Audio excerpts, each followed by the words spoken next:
बटे 600 एकविंश अर्थ 21 600 अर्थ केतला 21600 बुझी पार दल कहबेन उपरटा कहीदे उत्तर दल होइला जे पुणी 50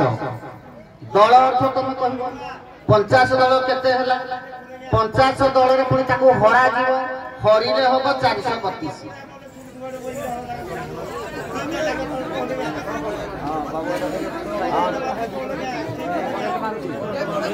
आज्ञा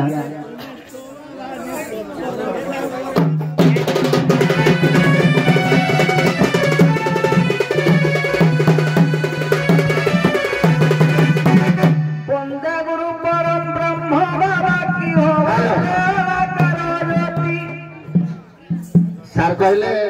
प्रश्नटा टिके बेसी क्रिटिकल हो गला ठीक अछि भगवान वामन अवतार रे जते बेले बळी को 3 पाद भूमि मागिले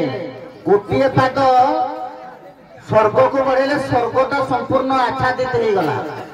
गोटिए पाद मर्त्य को देतले गले मर्त्य संपूर्ण मर्त्यटा पूरा पाद तले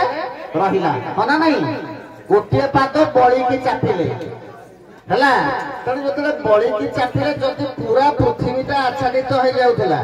तेणु बड़ीटा खाली मला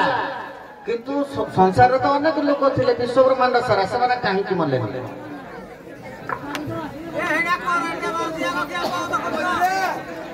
आज्ञा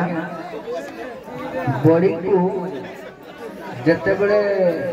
वामन अवतार प्रभु चापिले नाभि पद्मरु ब्रह्म पदोदय को स्थापना करी बड़ी पाद देश को रखिले किंतु बड़ी मरीनी बड़ी जीवित तेणुक तार भगिनी प्राप्त मीरा देवी से गोटे पण करिथिला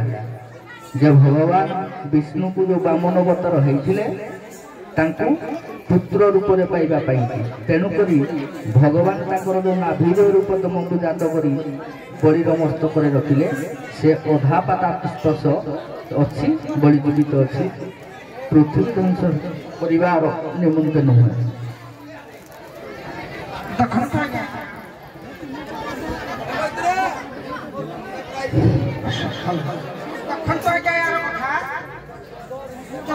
भगवान विष्णु वामन अवतार होई बड़ी की चापिला पृथ्वी आपको कही अनुसार स्वार होइतबा कथा कहीं बड़ी बोला कहीं किंतु बड़ी उत्कृष्ट भार एत बढ़ी गला किंतु पाताल भगवान सहज भगवान विष्णु निजे वामन अवतार धरी भगवान विष्णु वामन अवतार धरी बड़ी किंतु संसार शुण प्रश्न तो समस्ते जानी 3 पाद भूमि कथा मैं जो 3 पाद मागिले गोटे लॉजिकल क्वेश्चन पचारि अर्थ समग्र विश्व ब्रह्मांडटा केवल बड़ी के देखा जाउथला जे समग्र विश्व ब्रह्मांड पाद तले आच्छादित होइतला प्रकृतर ताहा नथिला गोटे लॉजिकल क्वेश्चन थिला नथिला केवल पादटा तारी ऊपर पड़ुथला